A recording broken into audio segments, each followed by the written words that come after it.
Would you like to take this opportunity finally to tell the rioters to stop rioting? Yes or no? Let me make it clear to the people on both sides of the equation, all of my brothers in Islam and all of the Christians and native people of the UK who feel like they're underrepresented. You have more in common with the people you live amongst than you do with these political elites. The people you live amongst love their children and they're struggling to pay the bills exactly like you are. What kind of powder keg are we building here through incompetent leadership in the UK? I'm a mixed race Muslim and I'm pointing out this very obvious truth. The sheer brass neck, frankly, Andrew, of you lecturing me about the truth when you've spent the last week spewing complete fake news bullshit. You told your millions of followers, and it was seen by 15 million people, that it was an illegal migrant who had committed these crimes. Are you prepared to apologize for that lie? Only in the UK do we have a country so insane that we have no border, we don't know who's there, crimes through the roof, nobody's safe on the streets anymore, and then when you point these things out, somehow you're some kind of racist and bad person. No, you're posting complete disinformation. Oh, I'm sorry, it's not okay. Sir. Did I get the wrong stabber? Oh, I apologize. Yeah, you did. Piers Morgan, of Yeah, course, you I did. got the wrong stabber. Yeah, you did. Piers, be very careful what you say.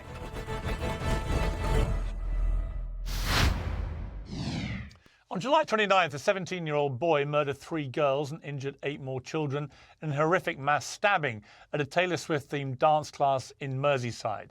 The alleged killer was born in Wales to Rwandan parents, but police did not initially confirm his identity because he's aged under 18.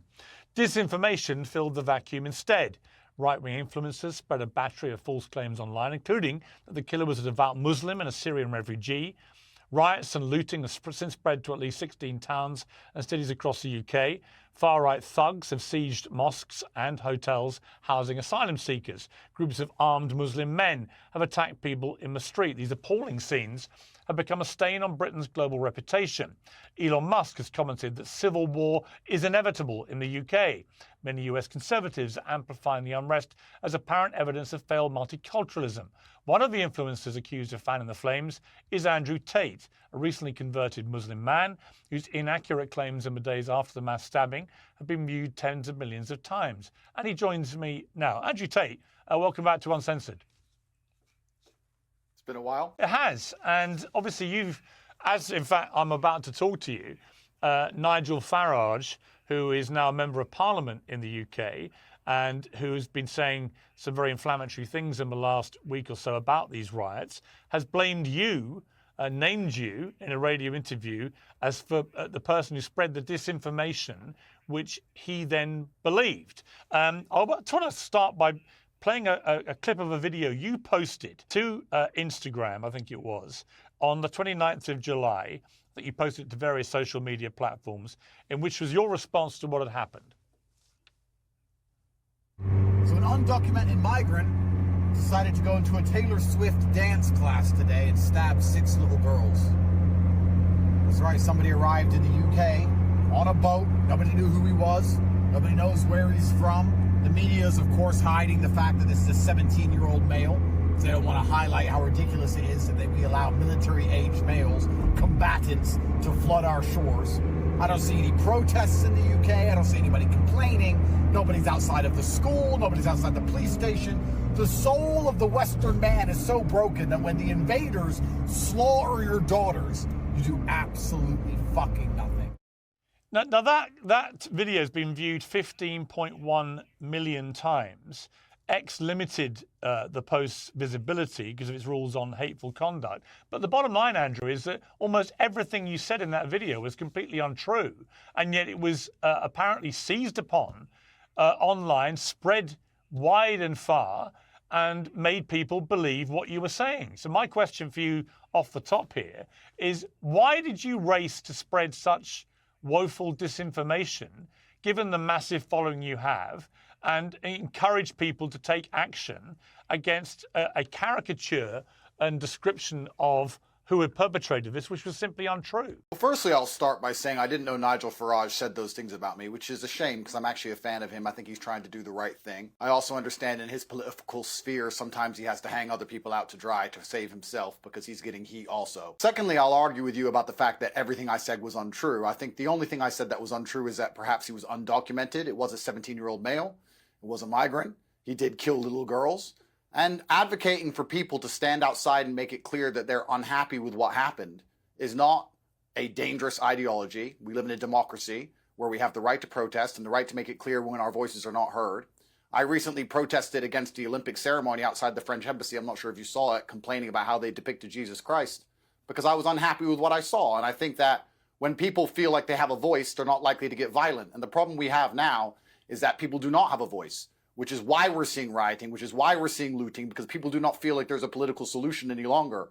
And what I was trying to do is encourage people to stand up and make their voice heard in a peaceful way to avoid violence. Because when people feel like they're not heard, violence is always the end result. Yeah, but you've actually had the complete opposite effect, and you know the massive following that you have and the influence that you can wield. And by spreading, I mean, again, you've repeated the fact this kid who has obviously now been charged with very serious crimes, including killing these 3 girls, was a migrant. He wasn't a migrant. He was born in Wales. His parents were legal immigrants from Rwanda. So he's not a migrant. He's somebody born in Wales, born in the United Kingdom. Well, first things first, it's unfair for you to say that I've had an opposite effect. What I did was point out the facts of the situation, that a 17-year-old male killed little girls. If I point out the facts of the situation, that the sky is blue, and then people go and decide to riot because I've said those things, does not mean those things are not true. That's the first thing. Secondly, here's where we have the dichotomy of the UK, and I actually think this conversation is going to be one of the most important and potent conversations of modern times, especially as this issue is not going to be solved anytime soon, Piers. The problem we have now in the UK is that we have a certain subsect of the population who believe because he was born in Cardiff, he is a Welsh man. And we have another subsect of the population who believe that even if he was born in Cardiff, he is not Welsh. I'm currently in Romania. I'm an American and British citizen. The woman who I have a child with is Italian. The child was born in Romania. The Romanians do not consider that child Romanian, not by their view of the world.